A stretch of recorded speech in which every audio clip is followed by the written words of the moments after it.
Heyo, my Planet Coaster friends, Johnny5 Alive here, and welcome back to another Coaster Spotlight Contest Edition. Today we have a crazy, abstract, mind-bending creation, so stay tuned and let's check it out. Welcome back, everyone. We're getting right on into it with Glitch, created by Erebus, and here they say, hey there, Johnny. So I've had this idea to build a coaster in complete darkness with only lights to show the way for a while now. I was really bothered by one of the RMC cars being lit up like a Christmas tree when I was building one a while ago. So for this creation, I combined the glow of the dark coaster cars with the darkness of the spirally lit ride, and these two coasters are the result. About 4,000 triggered pieces, about 2,000 for the sign alone, and loads of lit panels. The coasters were built using the 4-meter method, and while I intended to use the autocomplete step to smooth the seat, mess things up on the coasters, so it might wiggle a bit from time to time, but we'll have to live with that. As the big sign in front triggers about 2,000 pieces at once, it might cause lag spikes. For the other reason, there is a coaster above ground in test mode. Simply turn that off and the sign stops changing. Also, please turn off the flashlight before riding. This is important. And then ride preferences, chase view, third from the left. Got it. All right, you might have noticed that I had no cinematics and I was just running this. He actually sent a message saying, I have no idea how you're going to do the cinematics for mine. It's completely whack. And he's right. So this I just had it on loop and it's pretty amazing. When I first loaded it up, I was like, what just happened? That's 2,000 events to make that happen. And very smart design, and I noticed that it was different every time. It was slightly different. So you went into your stop me for reducing lag, so we can turn that off completely, and 2,000 triggers will turn back off. That's this guy out here. Thanks for telling me my way back in. That's great. So wait, why is it still going? Glitch. Okay, it's off. It still looks like it's going, oddly enough. Maybe it's just doing one last loop. Who knows? Yeah, it's probably one last loop. That makes sense. Really smart, I think, doing that to reduce the lag. But we are getting 60 FPS. I don't know what I was at before, but it seemed to be pretty fine to me. So here we go. Prepare for a mind-bending experience, a pixelated style creation. I have not seen any of it. I didn't want to spoil it for myself. I didn't even look around. And he said, turn the flashlight off. Oops, did I have it on? I did. Crap. I did come in here with the flashlight. I came up to here. I've seen up to here. Let's put it that way. So I lied a little. Okay, so we have the Malice Unchained. He said something about swapping the trains or something. I don't know. This is crazy. Even the guests are already rendering pure black. This is really cool. So there's a look at the stats if you want to see them. Let's get on this. They said chase view. Well, if it's chase, he says chase view third from the left, but chase view is just chase view. So you must be saying look forward and then the back third from the left. I'm really confused by your instructions. There's no way to do third from the left chase view, but you wanted chase view, so you wanted us at the back. So this is probably what you kind of intended. So we'll do this. Maybe we could switch it for the next one. I don't know, but this should still give a good experience, I hope. If not, we'll do it again. Let's go.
That is freaking cool. Really, really cool. Okay, we're gonna pause it because we don't want the other one to take off. That's gnarly. Super, super gnarly. I gotta be honest about my feedback here. I wasn't the biggest fan of the big open boxy Tron room that you did. It does give a lot of Tron vibes, the whole experience, with all the way you did the panels and stuff. But the big boxy Tron room, it kind of just felt like a big box. Oh, this is a little bit more organized. The other one's glitching out, and this one's not. Interesting. What? The coaster's not here. Is this a trick? Oh, there it is. I think you could have done something different with the Tron room. Just trying to think what, and it's not really coming to mind. But it was just a little bit like, oh, we're in a box doing a bunch of coaster stuff. Everything up until that point was just like madness. And then I was like, oh, I see structure here. I see normalness. Even though it's not very normal, but like I can see where the next part of the coaster is, I can see what's going on, I can tell what my environment is. Everything before that was just chaos and confusion. And I feel like there could have been some way to simulate the same chaos and confusion, but still having it inside of a big open box room the way you had it. Maybe if it was more like the room we're in now, and different lights are turning on and off. I don't know, there's something that could have been done differently. If you can kind of find the words for what I'm looking for, leave your thoughts down below. What would you have done differently with that room? But I think it's just because it was the only room that had like blue panels, like I could tell what the textures were made out of and stuff. It just felt a little off for me. Let's see how it seems on the second go around, if I still feel the same way.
Okay, that's certainly a lot of fun, and I figured it out. I know why I don't like that room, and so let's talk about it. So, I mean, the whole experience was awesome, and that's me being gripey finding one thing to talk about.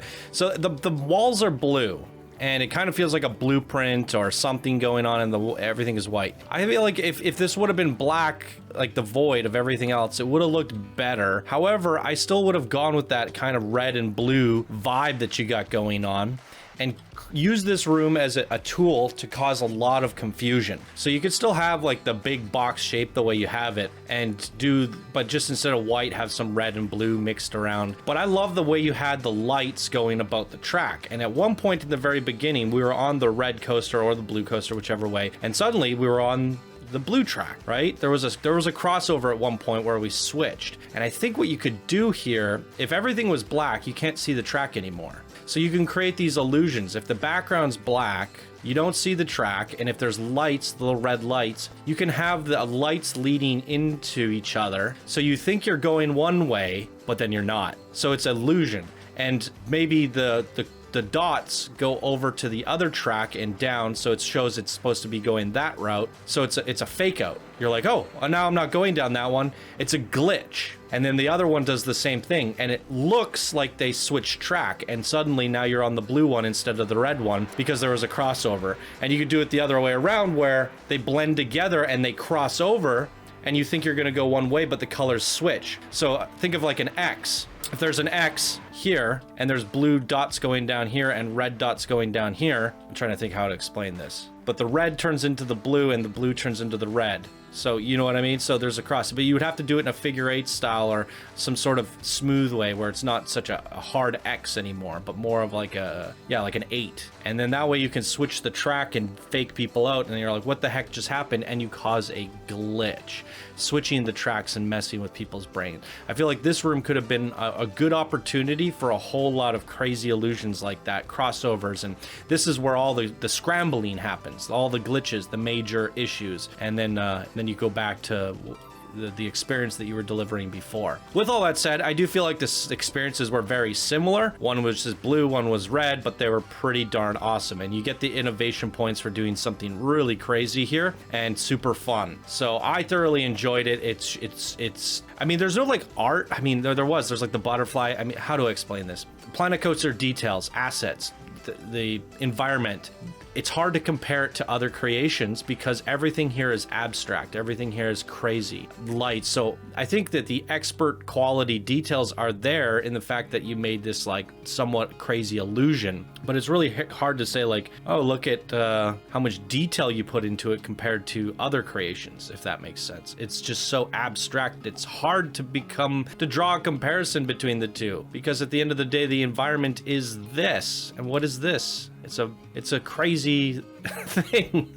It's definitely by far the most unique creation in the whole contest. It stands out.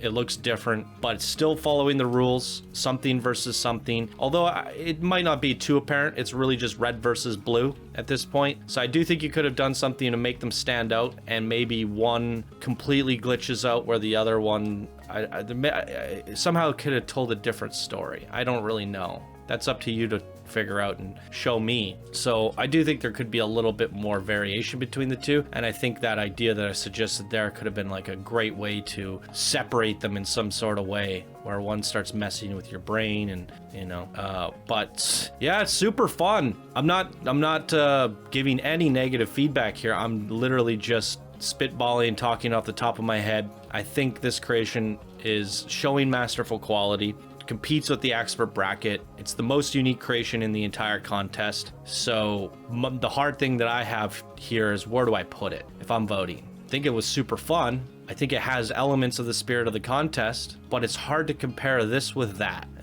But maybe that's why it deserves to win. It's not up to me at the end of the day. I mean, I get one vote, so maybe that is why it deserves to win. But maybe it's just too confusing for people. Who knows? We'll find out. Either way, it's a marvelous creation. It's a great experience, and it was super fun content for the channel. So great job to Erebus. Always killing it. Always doing amazing stuff. And the polygons that you did there on the mountain is just wonderful. That must have taken a long time. Jeebus. Okay, well, there you go. You guys can fill in the rest. Put your thoughts down below. What did you think? Where does it stand in your opinion? I'd love to read your thoughts. And that's going to do it for me in today's episode, ladies and gentlemen. Thank you all so much for watching. I hope you all have a wonderful day, and we'll see you in the next submission. Bye now.